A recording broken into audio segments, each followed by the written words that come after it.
On creativity for any audience. I'm so glad you could join us today, and I hope you take back something meaningful from this session. My name is Lasha, and I'm an instructional design manager with Lionbridge. Over the past decade, I have experienced numerous learning projects do wonders but also fail. And my attempt today is to give you a sneak peek into the world of gaming as an instructional strategy. And you may agree, 30 minutes by no means is enough to even scratch the surface of gaming in the e-learning industry. In this webinar, we'll talk about what e-learning is, the origin of gaming as a medium, gamification versus game-based learning. We then look at when a game design fails and Lionbridge's approach and capability in the game design space. And what better place to start than right at the beginning? You may find this interesting that while most of us believe the internet brought about the paradigm shift in the fundamental way people learned, the first instance of what we today actually call online learning can be traced back to 1960, when the internet was not even invented. Yes, you heard me right. The internet was not yet invented. This was at the University of Illinois, USA. Students began learning from computer terminals that were interlinked to form a network. And there you go. The first ever completely online course was offered in 1984 by the University of Toronto. 3 years later, the University of Phoenix became the first educational institution in the world to launch a wholly online collegiate institution, offering both bachelor's and master's degree. By the end of 1990s, the Open University in Britain was one of the first universities in the world to begin online distance learning. What a concept. Today, the Indira Gandhi National University in India is the largest university in the world with around 4 million students enrolled, most of whom currently receive education online.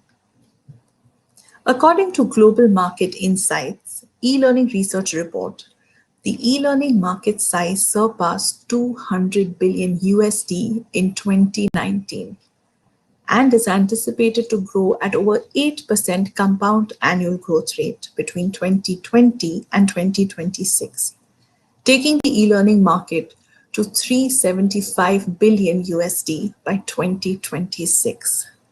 Now that's the landscape we're talking about. While several game-based learning or GBL studies begin in the era of Tetris and Pac-Man, they're limited to digital learning games. Whereas the concept of games in an educational and training context originated way before the board games, like Kalaha or Chinese chess.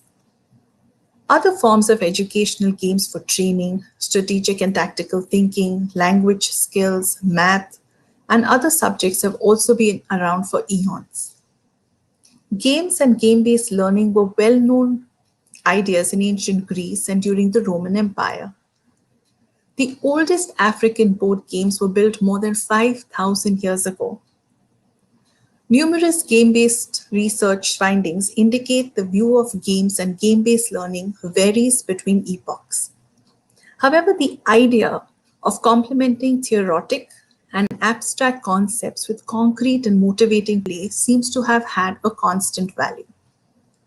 A concept that for several reasons can be even more important in contemporary, technology-enhanced mass learning landscapes, such as ours.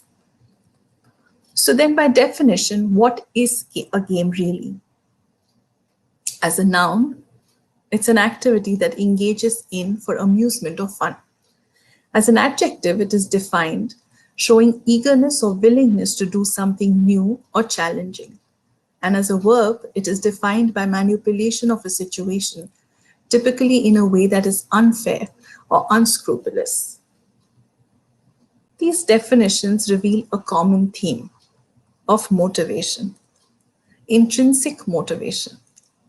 This is when we do something without any obvious external rewards because it's enjoyable and interesting, rather than because of an outside incentive or pressure, or reward, or a deadline. Although Aristotle's concept of autotelism seems to anticipate modern ideas of intrinsic motivation, it was Plato who first truly gave games and play a place in learning. Aristotle and many other early educators tended to view games and learning as opposites, not very different from today's L&D scene in some companies.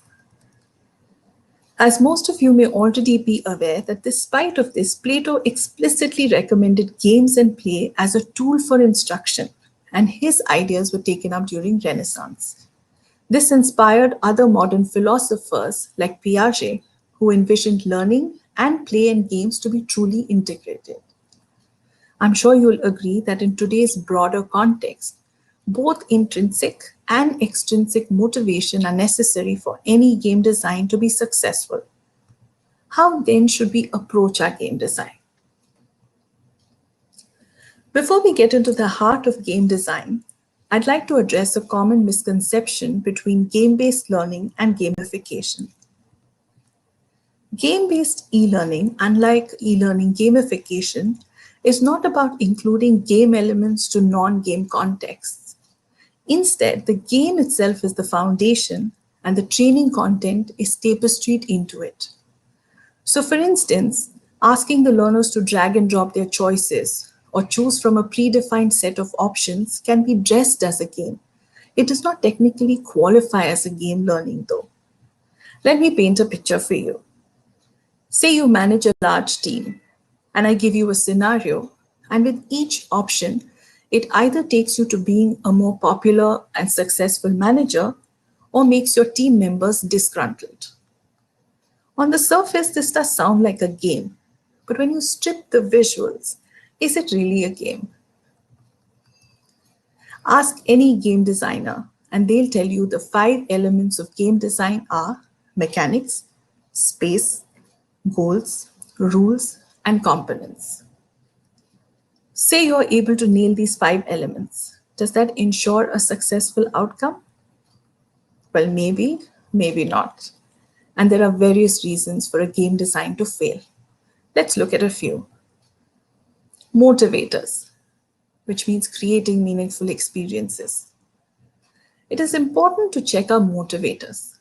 I once caught my preschooler failing at a basic online educational game. The game's mascot was a parrot. He'd smile with its teeth showing for every correct response, and he'd squawk and shed its feather with every incorrect response. Clearly, my daughter knew the correct responses. It's just that she enjoyed the squawking parrot more. Corporate games can sometimes look ham-fisted, with a clumsy array of point systems, badges, leaderboards, and fail to create any real meaning or relevance for the learner. Sadly, most of the motivation provided by games has very little bearing on their real life. A blog explains this very eloquently. Think about some of the corporate games you've seen. Firefighters don't save people from burning buildings for 200 digital hats. Soldiers can't heal their wounds with a beverage. And we've all seen these kind of motivators. Another one is difficulty level. It is vital to keep your audience in mind when designing a game, and competency proficiency scales are a good way to keep the training focused. At the same time, it is important to understand that games offer short-term productivity gains rather than long-term benefits. When designing games, be especially mindful not to trivialize serious issues. For example, when creating games on road safety or mine operations, remember, sometimes the best intentions can backfire. Having said that, when common pitfalls are considered and game mechanics are carefully implemented, games can be designed to bring real learning, fun and meaning, and motivation to the workplace. At Lionbridge, we custom create each game based on the client's specific requirement. We use the ADDIE model for our instructional system design. During the analysis phase, we check if requirements have been accurately captured and articulated for us, or if there is more information that we need. It is very common for us to conduct a need diagnostic study in this phase to ensure the game objective is in line with the client's goal. We then begin work on a few concepts and wireframes. A team of instructional designers and graphic visualizers brainstorm different concepts and share it with the client to give their inputs. Based on the design chosen by the client, we begin to work on wireframes and begin building the engine. We then create a prototype and run it through our testing team. At Lionbridge, we pride in having a fully functional in-house testing team for all kinds of gaming needs. We also understand that because of the nature of the content and the line of business of the client, we are sometimes expected to use the client's testing team instead, who we are always more than happy to collaborate with. Once the prototype is implemented and evaluated, we address the feedback. This marks the beginning of the actual game creation. We have a large team of experts around the world and collaborate on various elements of the game. This is what a typical life cycle for a game design looks like at Lionbridge. Once the objective is defined, it becomes the plumb line for the team and other game elements are created accordingly.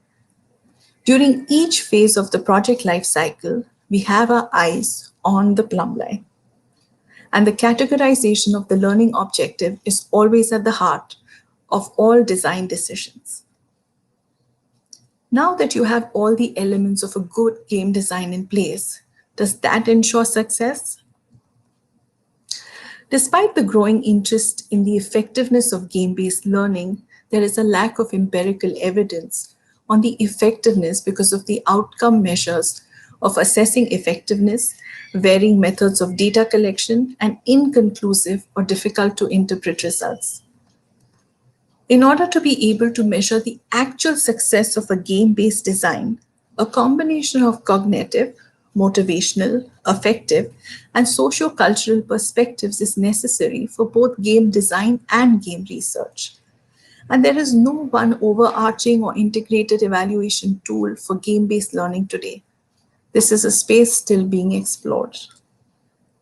So while the evaluation of success is not in our hands, ensuring we cover the 5 basic game elements and are mindful of integrated design strategies will ensure we design and build incredible games that people can enjoy and learn from. I wish you the very best in your journey as a digital game designer. I hope you enjoyed this webinar. Thank you so much for your time.